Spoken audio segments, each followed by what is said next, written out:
دوستان عزیز سلام برسه. خدا کنه که جور حتما باشین در هر جای که هستین. خداوند ما شما رو نگاه کنه، بسیار مردم بخیل هستیم. باش خطاکای گلون خدا پود کنم زیاد بدم میتونیم چوری خطا را پیدا کردیم. بر صورت بسیار مردم خراب هستیم. دوستان عزیز ما یک آهنگ از یک کس را خواندم، لپسین کردم، انداختم، پشت مرا گرفتین که آشتی میکنی، که جنگی میکنی، که مچمی میکنی، که او میکنی.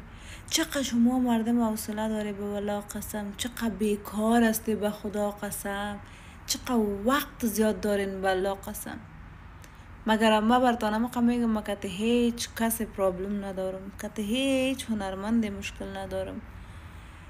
یگان گپکا بین مردم می باشه، بین هر کس می باشه، مزار نیست شما او را قدر دیگه دامن بزنی. یعنی خلاصی گپ دمی آخر برتان بگویم بسیار بیکار مردم هستی، بسیار بیکار هستی. خداوند هدایت کنه شما را، خداوند نگاهتان کنه.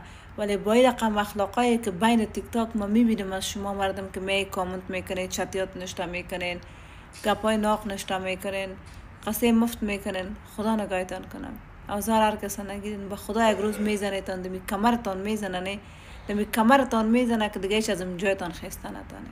باور کن بسیار آزار مرا میگیره شما دوستان.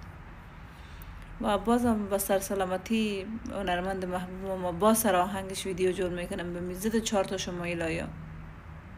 Thank you.